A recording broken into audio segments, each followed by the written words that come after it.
नमस्कार, KP news के Karnataka bulletin में आपका स्वागत है। मैं हूं अश्विनी आपके साथ। चलिए शुरू करते हैं आज की खबरों का सिलसिला। उससे पहले एक नजर आज की सुर्खियों पर। कांग्रेस से बीदर लोकसभा क्षेत्र से मुस्लिम को टिकट देने की मांग हर दिन जोर पकड़ रही है। बीदर के लिम्बर ग्राम के किसान अमित लक्ष्मण की हत्या में पत्नी और उसका प्रेमी शामिल। पुलिस ने 5 लोगों को किया गिरफ्तार। सीएम सिद्धरामैया ने बाबरी विध्वंस के बाद हुए दंगों में एक व्यक्ति की गिरफ्तारी को सही ठहराया। बीजेपी ने राज्यव्यापी विरोध का आह्वान किया है।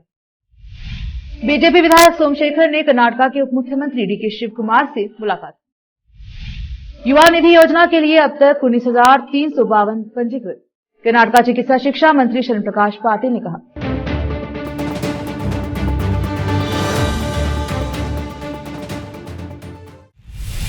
समाचारों का सिलसिला शुरू करते हुए देखते हैं समाचार विस्तार से। पहले समाचार स्थानीय। राज्य में कांग्रेस की बहुमत जीत में मुस्लिम समुदाय का 88% का योगदान रहा है। राज्य में कांग्रेस सत्ता में आने के बाद से कांग्रेस को बल मिला, तो वही हाल ही में पड़ोसी राज्य तेलंगाना के चुनाव में भी कांग्रेस को जीत हासिल हुई, जिसमें कर्नाटका के कांग्रेसियों का बड़ा योगदान रहा है। अब कांग्रेस की नजर लोकसभा के चुनाव पर है। ऐसे में राज्य में कांग्रेस नेता 20 सीट जीतने का दावा कर रहे हैं। इसी बीच राज्य में 5 मुस्लिम को टिकट देने की मांग पिछले वर्ष से चली आ रही है, जिसमें विशेषकर बीदर, बेंगलुरु में कांग्रेस मुस्लिम को उम्मीदवार बनाने की मांग तुल पकड़ी हुई है। अब जब लोकसभा चुनाव में कुछ ही माह रह गए हैं, ऐसे में यह मांग जोर पकड़ रही है। अब जब देश की सबसे पुरानी पार्टी कांग्रेस पार्टी अपने उम्मीदवारों का चयन करने जा रही है, ऐसे में बीदर लोकसभा क्षेत्र से मुस्लिम को उम्मीदवार बनाने की मांग में मुस्लिम उम्मीदवार डॉक्टर मोहम्मद अयाज खान ने मांग की है कि बीदर लोकसभा क्षेत्र मुस्लिम उम्मीदवारों को टिकट दिया जाना चाहिए। आजादी के बाद कांग्रेस के पहले उम्मीदवार और बीदर लोकसभा क्षेत्र के पहले सांसद मीर शौकतुल्ला अंसारी के बाद से किसी मुस्लिम को टिकट नहीं दिया गया है। हालांकि इस क्षेत्र में अगर मुस्लिम को टिकट दिया जाता है तो उसकी जीत निश्चित है। कांग्रेस अगर मुस्लिम में डॉक्टर मोहम्मद अयाज खान को टिकट दिया जाता है तो उनकी जीत संभव है, क्योंकि वह पिछले दशकों से राजनीति में रहकर क्षेत्र के लोगों के सुख दुख में साथ देते आए हैं और उन्हें सभी वर्गों का साथ हासिल है। डॉक्टर मोहम्मद अयाज खान टिकट की मांग को लेकर कांग्रेस के वरिष्ठ नेताओं से मुलाकात करके टिकट देने के लिए आग्रह किया है। उनका कहना है कि राज्य में बीदर लोकसभा क्षेत्र का एक ऐसा क्षेत्र है जहां से एक मुस्लिम को आसानी से जीत हासिल हो सकती है और कांग्रेस को मुस्लिम समुदाय का हमेशा से साथ मिला है। अब पार्टी को भी मुस्लिम को टिकट देकर आगे लाना चाहिए। मुस्लिम पार्टी में हमेशा सक्रिय होकर पार्टी के पक्ष में काम किया है, जिसकी मिसाल राज्य में कांग्रेस के बहुमत से जीत दिलाकर साथ में लाने के लिए बड़ा योगदान दिया है। अब पार्टी को बीदर लोकसभा क्षेत्र से मुस्लिम उम्मीदवार को मैदान में उतारकर समुदाय के विश्वास को बढ़ाना चाहिए। विशेष संवाददाता की रिपोर्ट। बीदर अलिम्बर ग्राम एक युवक किसान अमित लक्ष्मण हत्या मामले को सुलझाने में सफल हुई। हत्या में शामिल 5 लोगों को पुलिस ने गिरफ्तार किया है, जिसमें अमित की पत्नी चैत्रा और उसका प्रेमी रवि पाटिल भी शामिल है। सूत्रों के अनुसार अमित लक्ष्मण अपने दोस्त रवि पाटिल के साथ खेती करता था। खेती के सिलसिले में रवि का अमित के घर आना जाना लगा रहता था। ऐसे में अमित की पत्नी चैत्रा के साथ रवि के अवैध संबंध बन गए, जिससे अमित परेशान होकर पत्नी से अक्सर लड़ता रहता था। इससे तंग आकर पत्नी ने अपने प्रेमी रवि के साथ मिलकर अमित की हत्या करने की योजना बनाई और हत्या से पहले 5 नवंबर को भी एक बार हत्या करने का प्रयास किया गया था, लेकिन अमित बच गया था। लेकिन 11 नवंबर को अज्ञात लोगों ने हमला कर उसकी हत्या की। पत्नी चैत्रा ने जनवाड़ा पुलिस में शिकायत दर्ज कराई थी, जिसके आधार पर पुलिस ने 5 लोगों को गिरफ्तार किया, जिसमें चैत्रा और उसका प्रेमी रवि भी शामिल है। विशेष संवाददाता की रिपोर्ट। देश भर में नए हिट एंड रन कानून के विरोध में देश के विभिन्न हिस्सों में प्रदर्शन आदि किया जा रहा है। इसके चलते बीदर शहर में भी कल लॉरी चालक और अन्य मोटर चालकों ने प्रदर्शन करने का फैसला किया है, जिसे आज शाम में बीदर शहर के पेट्रोल पंप पर पेट्रोल और डीजल के लिए बड़ी संख्या में लोग जमा हुए। लोगों का कहना है कि कल अगर पेट्रोल न मिले तो परेशानी होगी, इसीलिए लोगों ने आज ही अपने वाहनों में पेट्रोल भराने के लिए बड़ी संख्या में शहर के विभिन्न पेट्रोल बंक पर उमड़े हैं। विशेष संवाददाता की रिपोर्ट। रोकते हैं समाचारों का सिलसिला, लेते हैं छोटा सा ब्रेक।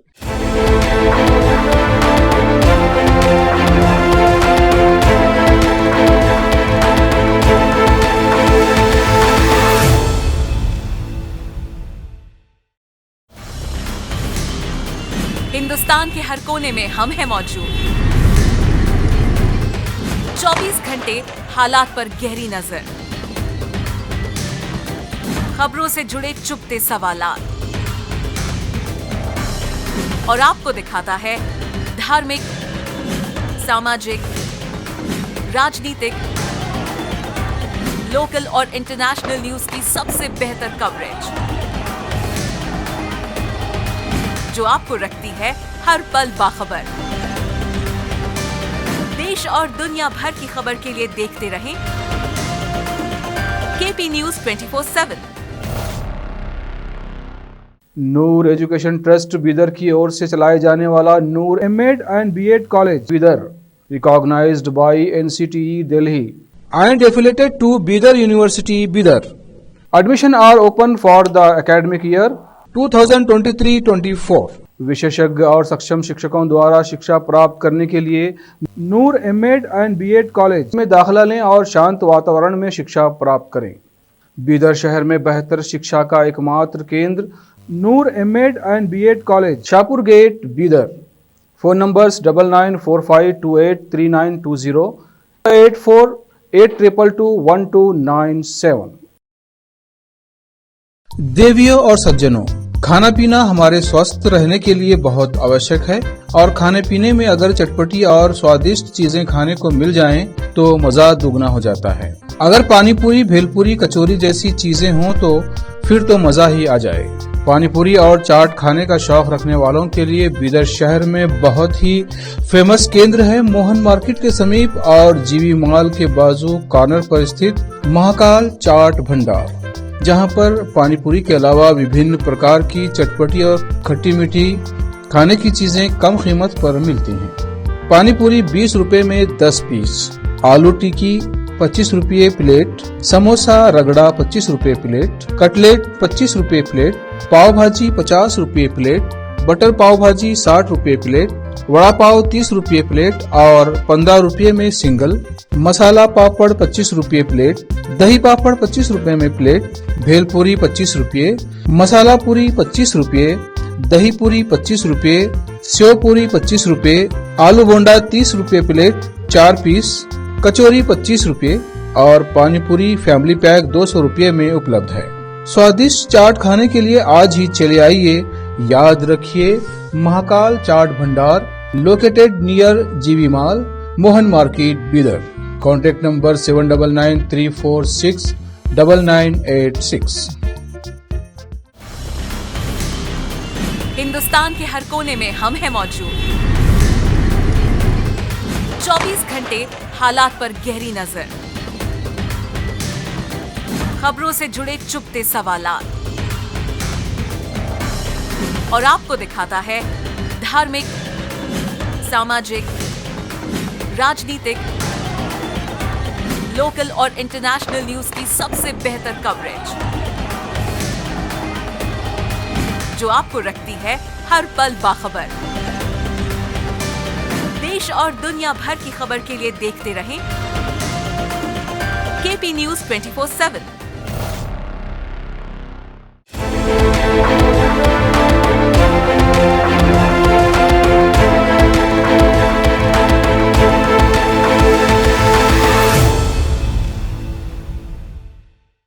ब्रेक के बाद स्वागत है आपका। देखते हैं समाचार। कर्नाटक के मुख्यमंत्री सिद्धरामैया ने 1952 में बाबरी मस्जिद विध्वंस के बाद हुए दंगों से जुड़े एक व्यक्ति की गिरफ्तारी के संबंध में नफरत की राजनीति के विपक्ष के आरोप को खारिज कर दिया। गिरफ्तारी पर बोलते हुए सीएम सिद्धरामैया ने पूछा, गलत काम करने वालों के साथ क्या किया जाना चाहिए? क्या हमें उन्हें छोड़ देना चाहिए? कोप्पल में बासपुर हवाई अड्डे के दौरे के दौरान पत्रकारों से बात करते हुए उन्होंने कहा, हमने पुलिस से पुराने मामलों को निपटाने के लिए कहा है। किसी भी निर्दोष को गिरफ्तार नहीं किया गया है। हम अदालत के निर्देश के अनुसार आगे बढ़ेंगे। लोकसभा चुनाव कुछ ही महीने दूर है। ऐसे में यशवंतपुर से बीजेपी विधायक एसटी सोमशेखर का कर्नाटक में कांग्रेस नेताओं से मिलना जारी है, जिससे उनकी सबसे पुरानी पार्टी में वापसी की अटकलें तेज हो गई हैं।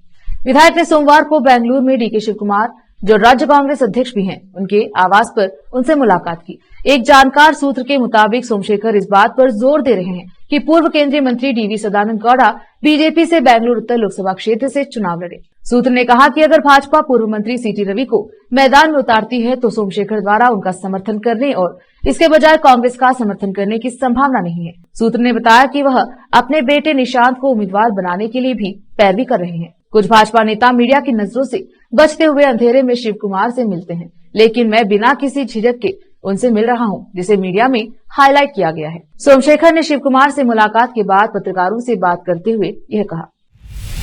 चिकित्सा शिक्षा और कौशल विकास मंत्री शरण प्रकाश पाटिल ने बताया कि पिछले 7 दिनों से यानी 26 दिसंबर 2023 से 1 जनवरी 2024 में पूरे कर्नाटक में 19,352 युवाओं ने युवा निधि योजना के लिए पंजीकरण कराया है।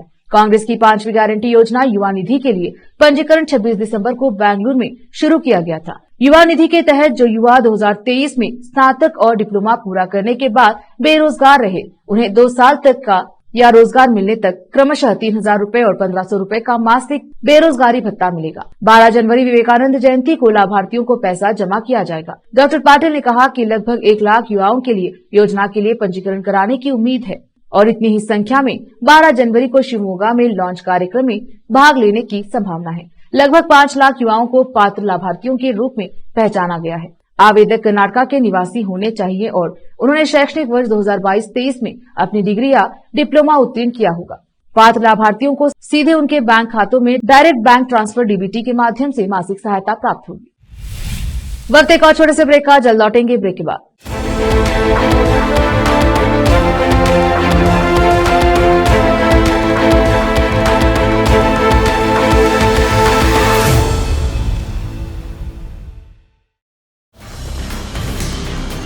हिंदुस्तान के हर कोने में हम हैं मौजूद। 24 घंटे हालात पर गहरी नजर, खबरों से जुड़े चुपते सवालात और आपको दिखाता है धार्मिक, सामाजिक, राजनीतिक, लोकल और इंटरनेशनल न्यूज की सबसे बेहतर कवरेज, जो आपको रखती है हर पल बाखबर। देश और दुनिया भर की खबर के लिए देखते रहें KP news 24/7। Noor education trust Bidar की ओर से चलाए जाने वाला Noor MEd and BEd college Bidar, recognised by NCTE Delhi and affiliated to Bidar University, Bidar. Admission are open for the academic year 2023-24. विशेषज्ञ और सक्षम शिक्षकों द्वारा शिक्षा प्राप्त करने के लिए नूर एमएड एंड बीएड कॉलेज में दाखिला लें और शांत वातावरण में शिक्षा प्राप्त करें। बीदर शहर में बेहतर शिक्षा का एकमात्र केंद्र Noor MEd and BEd college, Shahpur gate, Bidar. Phone numbers 9945283920, 8482221297। Hindustan के हर कोने में हम हैं मौजूद। 24 घंटे हालात पर गहरी नजर, खबरों से जुड़े चुपते सवालात और आपको दिखाता है धार्मिक, सामाजिक, राजनीतिक, लोकल और इंटरनेशनल न्यूज की सबसे बेहतर कवरेज, जो आपको रखती है हर पल बाखबर। देश और दुनिया भर की खबर के लिए देखते रहें केपी न्यूज 24/7।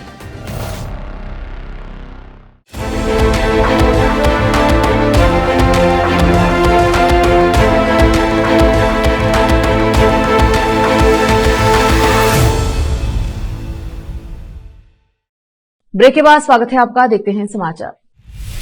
कर्नाटक में विपक्षी भारतीय जनता पार्टी ने आरोप लगाया है कि कांग्रेस सरकार बाबरी मस्जिद विध्वंस से संबंधित पुराने मामलों को फिर से खोल रही है, क्योंकि 31 साल पहले राम मंदिर आंदोलन में भाग लेने वाले हुबली के 2 भगवा पार्टी कार्यकर्ताओं को गिरफ्तार किया गया है। हालांकि हुबली धारवाड़ पुलिस आयुक्त रेणुका के सुकुमार ने कहा कि पुलिस ने लंबे समय से लंबित मामलों में आरोपियों का पता लगाया, जो एक नियमित पुलिस प्रक्रिया थी। भाजपा ने कहा कि दोनों, जिनकी उम्र अब 60 के पार है, उन्हें रविवार को गिरफ्तार किया गया है। यहाँ पत्रकारों को संबोधित करते हुए कर्नाटक विधानसभा में विपक्ष के नेता आर अशोक ने आरोप लगाया कि कांग्रेस 31 साल पहले अयोध्या में आंदोलन के दौरान हुए हंगामे से संबंधित मामलों को फिर से खोलकर हिंदू कार्यकर्ताओं को आतंकित कर रही है। पूर्व मंत्री के मुताबिक गिरफ्तार लोगों पर उपद्रव के दौरान पथराव करने का आरोप लगाया गया है। कर्नाटक में कांग्रेस सरकार 31 साल पुराने मामले को फिर से खोल रही है। हुबली में राम मंदिर आंदोलन में भाग लेने वाले 2 कार्यकर्ताओं को गिरफ्तार किया गया है और जेल में डाल दिया गया है। इससे यह आभास होता है कि राम मंदिर में भाग लेने के लिए उनका उत्पीड़न किया जा रहा है। अशोक ने आरोप लगाया कि ऐसे समय में आंदोलन हो रहा है जब लोग अयोध्या में भव्य मंदिर के अभिषेक के ऐतिहासिक अवसर का बेसब्री से इंतजार कर रहे हैं। कर्नाटक के मुख्यमंत्री सिद्धरामैया ने उनसे मुलाकात करने वाले वरिष्ठ सरकारी अधिकारियों को नए साल की शुभकामनाएं दी और उम्मीद जताई कि वर्ष 2024 राज्य के लिए एक आशाजनक वर्ष होगा। अपने गृह कार्यालय कृष्णा में मुख्य सचिव, अतिरिक्त मुख्य सचिवों, प्रमुख सचिवों और सचिवों के साथ नए साल की शुभकामनाओं का आदान प्रदान करने के बाद अपनी टिप्पणी में उन्होंने कहा, हमें राज्य में 48 लाख हेक्टेयर क्षेत्र में 35,000 करोड़ रुपए की फसल का नुकसान हुआ है। सूखे की स्थिति अगर प्रकृति ने हमारा साथ नहीं दिया तो सरकार से राहत पर्याप्त नहीं होगी। जलवायु परिवर्तन के कारण हम इस स्थिति का सामना कर रहे हैं। 2024 में मानसून के दौरान अच्छी बारिश की उम्मीद है। उन्होंने कहा कि वो भगवान से अच्छे मानसून के लिए प्रार्थना करेंगे। सीएम ने कहा कि विकास को अपेक्षित लक्ष्य तक पहुंचाने के लिए बारिश जरूरी है। उन्होंने कहा 60% से अधिक लोग कृषि पर निर्भर हैं। यह हमारी गारंटी के कारण है कि सूखे की गंभीरता कम हो गई है। गरीब परिवारों को क्रय शक्ति प्राप्त हुई है। उन्होंने कहा यूनिवर्सल बेसिक इनकम नीति के आधार पर लोगों की आय बढ़ी है और आर्थिक गतिविधियों को बढ़ावा मिला है। कर्नाटक के मुख्यमंत्री सिद्धरामैया को लिखे पत्र में उडुपी के भारतीय जनता पार्टी भाजपा विधायक यशपाल आनंद सुवर्णा ने 22 जनवरी को सार्वजनिक अवकाश की घोषणा करने की मांग की, जब अयोध्या में राम मंदिर का उद्घाटन होने वाला है। विधायक ने अपने पत्र में दावा किया कि यह सभी भारतीयों के लिए बेहद पवित्र दिन है। इसे 500 साल के सपने का साकार होना बताया है। यह इंगित करते हुए कि प्रधानमंत्री मोदी ने देश के लोगों से इस पवित्र दिन को अपने घरों में अपनाने का आग्रह किया है, जैसे वे दीपावली मनाते हैं। उन्होंने कहा, इस दिन छुट्टी घोषित करने से लोग इस भावनात्मक और ऐतिहासिक क्षण अपने अपने घरों में जश्न मना सकेंगे। भारतीय विशिष्ट पहचान प्राधिकरण UIDAI के लॉन्च के 14 साल बाद पिछड़े चामराजनगर जिले के दूरदराज के इलाकों में रहने वाले आदिवासियों को उनके आधार कार्ड मिल गए हैं। लंबा इंतजार खत्म हो गया है क्योंकि जिला प्रशासन आधार कार्ड जारी करने के लिए उनके दरवाजे पर पहुंच गया है, जो मुख्यमंत्री सिद्धरामैया की पसंदीदा गारंटी योजनाओं का लाभ उठाने या मुफ्त PDS या स्वास्थ्य कवर प्राप्त करने के लिए अनिवार्य हो गया है। यह सुनिश्चित करने के लिए चामराजनगर जिले के प्रत्येक बच्चे या व्यक्ति को आधार कार्ड मिले। समयबद्ध अभियान चलाने के लिए उपायुक्त शिल्पा नाग को धन्यवाद। हालांकि यहाँ 32,000 से अधिक आबादी वाली 158 आदिवासी बस्तियां हैं, लेकिन दूरदराज के गांव से कई बुजुर्ग लोग आधार कार्ड के लिए अनुरोध करने के लिए जिला कार्यालय परिसर में पहुंचते हैं। फिर से एक नजर आज की सुर्खियों पर। कांग्रेस से बीदर लोकसभा क्षेत्र से मुस्लिम को टिकट देने की मांग हर दिन जोर पकड़ रही है। बीदर के लिम्बर ग्राम के किसान अमित लक्ष्मण की हत्या में पत्नी और उसका प्रेमी शामिल। पुलिस ने 5 लोगों को किया गिरफ्तार। सीएम सिद्धरामैया ने बाबरी विध्वंस के बाद हुए दंगों में एक व्यक्ति की गिरफ्तारी को सही ठहराया। बीजेपी ने राज्यव्यापी विरोध का आह्वान किया है। बीजेपी विधायक सोमशेखर ने कर्नाटक के उप मुख्यमंत्री DK शिव कुमार से मुलाकात। युवा निधि योजना के लिए अब तक 19,352 पंजीकृत। कर्नाटक चिकित्सा शिक्षा मंत्री शरण प्रकाश पाटिल ने कहा।